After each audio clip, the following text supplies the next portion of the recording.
Welcome to another edition of Capitol View, your weekly look at the happenings inside and outside the Illinois State Capitol. I'm Jennifer Fuller. Our panelists this week are Brendan Moore of Lee Enterprises and John Jackson of the Paul Simon Public Policy Institute at SIU Carbondale. Gentlemen, thanks for joining us. Glad to be with you. Thanks for having me. You know, at the risk of sounding like a broken record, we're going to be talking about the same issue that we started with last week and the week before, and that is the newly enacted assault weapons ban, which is now in some sort of question because we've had several more lawsuits filed over the last week, both in federal court and in state court. So, Brendan, I'm going to start with you. Let's get up to speed here. What are these lawsuits challenging, and where do we stand? Yeah, so there are multiple lawsuits now on both the federal and state level. On the federal level, obviously, you're seeing a challenge based on the Second Amendment and the interpretation of that. There's been a bit of a change since the landmark Bruin decision last year and how Second Amendment cases are interpreted.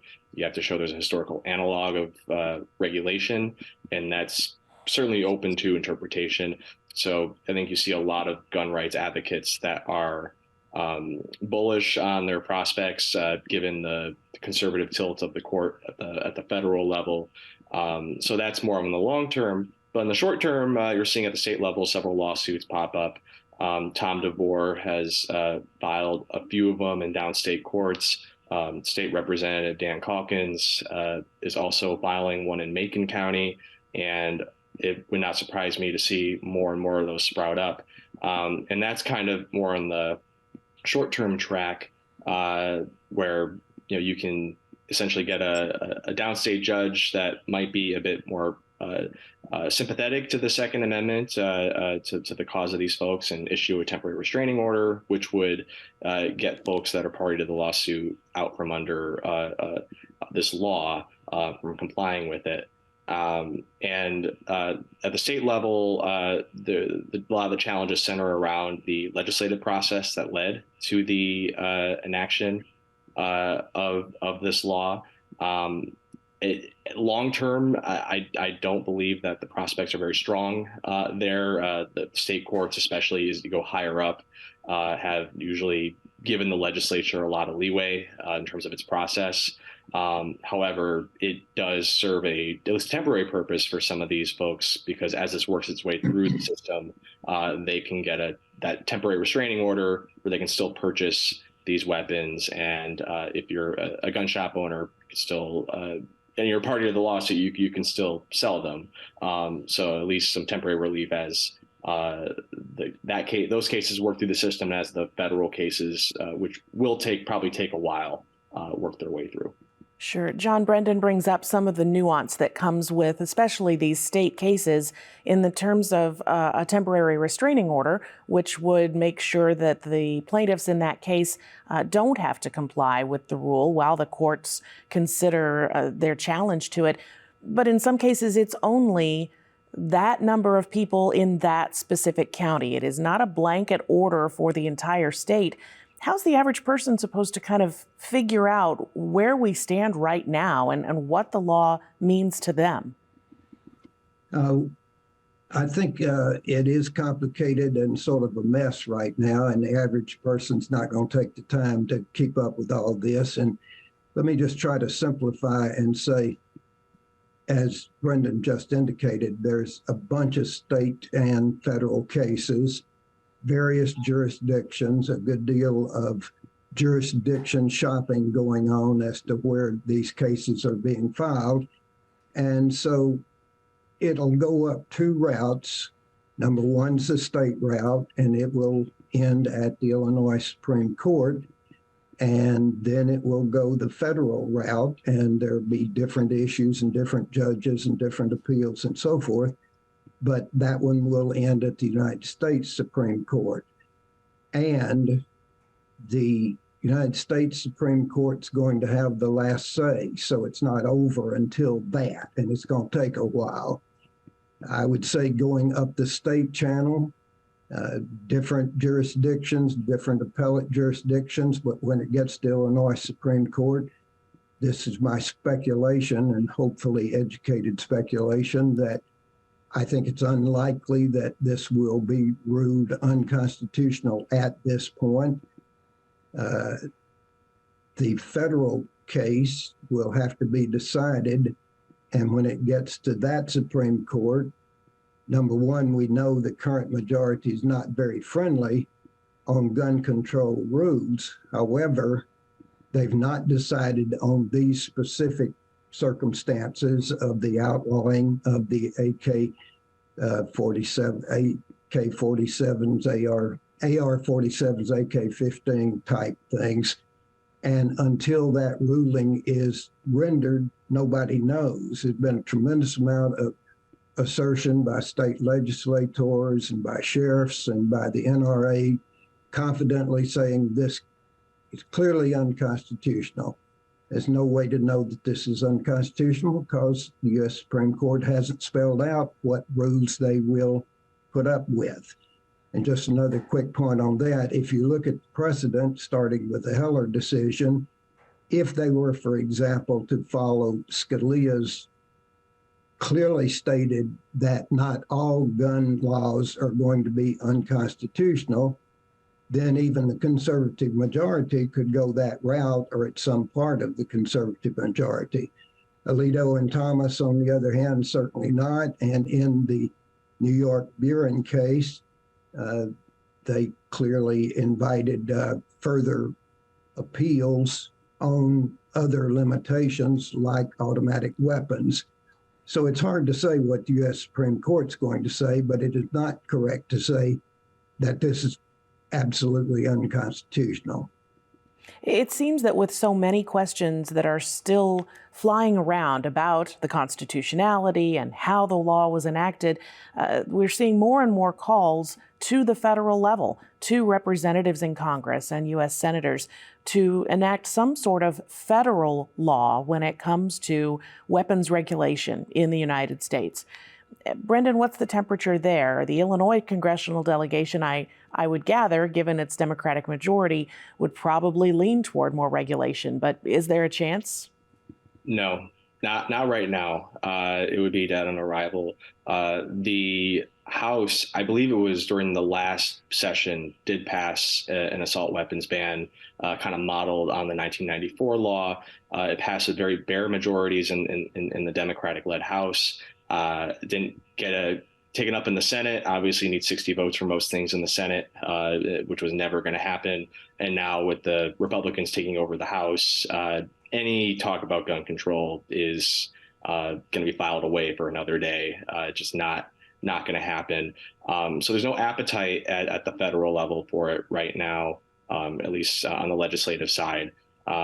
So it's really going to be at the state level that you might see some of these laws enacted.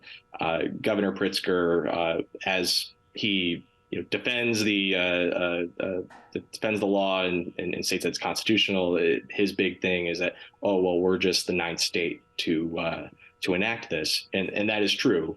There are 8 other states that have these laws on the books. However, we are the first state to enact this law after the Bruin decision, and there have not been any assault weapons cases decided since. There are a few that are currently going through the process right now, so we might get some clarity soon. But there is a lot of uncertainty as to what the outcome might be at the federal level. But yeah, in terms of gun control legislation, it's going to be a very sectional thing. It's going to be a very much you'll see it in blue states where Democrats have power. You will probably see the reverse in states where Republicans have power, and the federal government will probably not do much in terms of enacting that type of legislation. John, this kind of approach where different states based on political ideology will have different rules on a hot button issue. We've seen some of this with reproductive rights. Now we're seeing it with gun rights. At what point does the federal government need to say there should be a law that governs the country rather than we're going to let the states handle this? And does that get back to the Dobbs decision that let this issue be decided by the states? Well, I think your analogy to the abortion decision, the Dobbs decision, is absolutely on target. We had that settled for almost 50 years with Roe versus Wade, and then all of a sudden the Supreme Court decided we would totally unsettle it and throw the whole thing back to the states.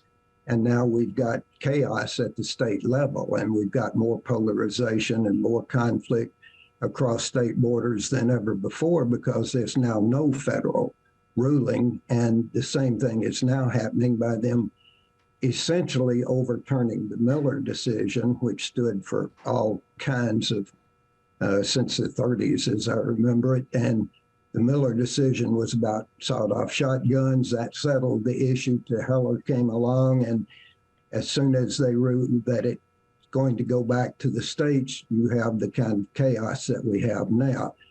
Now, the Congress could settle both issues with a federal law. And a lot of people on the left want the abortion decision settled by federal law and the gun control. But as Brendan says, in the current polarized with the House under the Republican situation, not going to happen. And it's going to be the two major drivers of the conversation in 2024 for the presidential election. I wonder, Brendan, you know, this issue, the gun rights issue, is grabbing headlines all over the place right now and has really since the first of the year. But the legislature returns here in the next couple of weeks, and they have some work to do. How much will this uncertainty and the fact that this continues to have hearings and you continue to have suits filed, how much is that going to distract from the real work that the legislature needs to do between now and May 31st? And the governor and the legislative leaders have, said that the courts are where this issue is at now, and that's going to be the proper venue, and it'll probably stay separate from the legislature. Legislature did what they thought was the right thing to do. They passed this law. It's being challenged. It's kind of as we've discussed, it's kind of been chaotic the past few weeks. Perhaps we'll see some order brought to that soon. We could see some of those cases be consolidated, and hopefully, brought some order brought to that. But no, in terms of the legislature, obviously they're just beginning their new session, and they have a lot of things on their plate. Possibly, the governor is going to be giving his budget address in a few weeks, and so we might hear from him how he plans to flesh out some of the ideas that he proposed in his inaugural address, from universal pre-K to expanding childcare to free college, and a lot of other things that cost money. State has a little bit of money to work with, projecting surpluses in the next fiscal year, but obviously still some fiscal troubles ahead, projecting deficits into the years after, still have that huge mounting pension liability. So there's a lot of things for them to deal with. I think that some of the gun stuff and even some of the Safety Act stuff, because remember that's before the Supreme Court right now too. Those will play out in the courts. I don't think that we're going to see a lot of action in those areas as those issues get decided. I want to get to some of those issues that you brought up in just a moment. But John, I want to kind of wrap up this part of the conversation on the assault weapons ban and the turmoil around this and other issues. How does this compare in history to other times? Do you see, we always talk about politics being messy, but does it seem more messy now than it has been in the past? I think there the best historical example is the whole fight over desegregation, particularly of schools and public accommodations. And that took a long time, and it's not really settled yet. And in the South particularly, there was defiance of the federal court decisions. There was defiance of the federal government. Eisenhower versus Faubus, Little Rock, 1957, looks very much like some of the things that particularly in the aftermath of the assault weapons decision. You've got all kinds of local officials saying they will not comply with the federal government and will not carry out the federal court order and so forth. And so we've been there with this civil rights fight that really, really roiled the country and really hasn't gone away yet. And so now we've added two more to that layer, which is really states' rights and what are you going to do for a federal system and where are you going to have some national rules about what are people's civil rights, what are their rights to freedom of choice, or what are their rights to guns. And I think the analogies are there, and we've added one layer of conflict on the other. Certainly, we could spend a long time talking about parallels and things like that. So let's move on then, Brendan. You brought up some of the priorities that Governor Pritzker listed in his inauguration address. And you mentioned as well, these things cost money. Things like pre-K for all, things like free higher education, free childcare. What do you see in terms of the legislative appetite to take some of these things on? Well, I think that there is certainly an appetite for, especially for supermajority Democrats, to spend some money on new programs for their constituents. The past few years, they have been fairly disciplined in terms of their budgeting, especially given the just huge tranche of federal money that came in during the COVID pandemic. I mean, the state got more than $8 billion,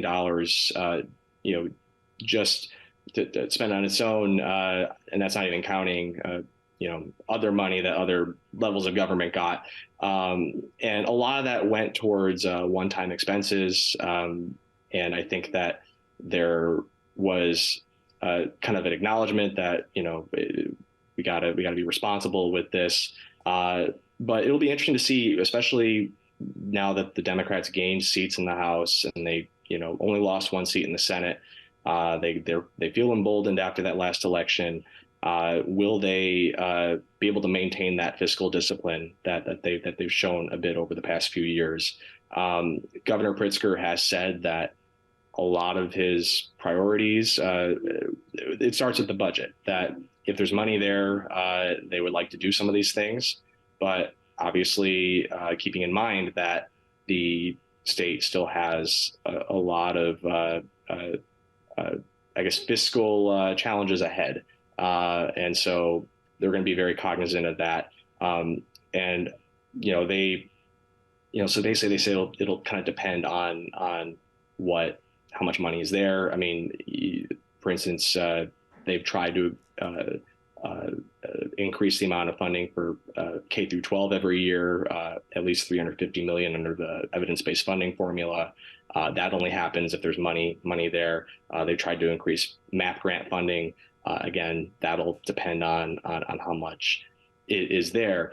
There are some other things, though, that they could do that don't involve money. The governor also mentioned, and this will be big in 2024 if it happens, a constitutional amendment to protect abortion rights, enshrine that in the Constitution of the state of Illinois. That could be passed this year, and if it did, it would go to the voters in 2024. And that again would be a huge campaign issue in that election cycle, and kind of continue this theme of expanding reproductive rights in the state, especially as states around Illinois restrict them.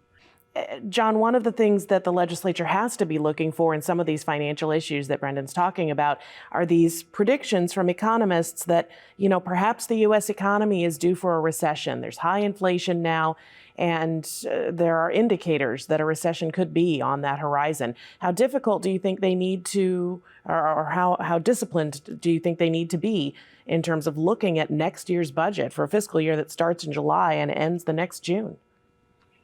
Well, I think it's important to start with FY23. We're more than halfway through on that, and they were very careful, as Brendan just said.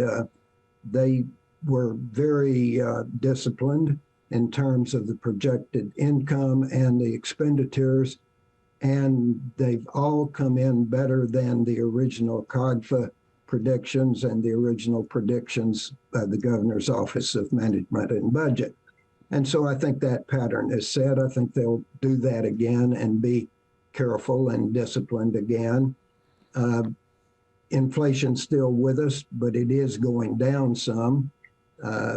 Whether we'll have a recession is still up in the air, and how long it will last and what it would do to state income is yet to be determined. So I think the record is they've been careful, and I expect that they will continue to be careful.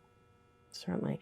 Brendan, you mentioned a ballot issue that may come before voters in the 2024 election. They may pass it this year through the legislature, but because of the way the process goes, it would take until 2024.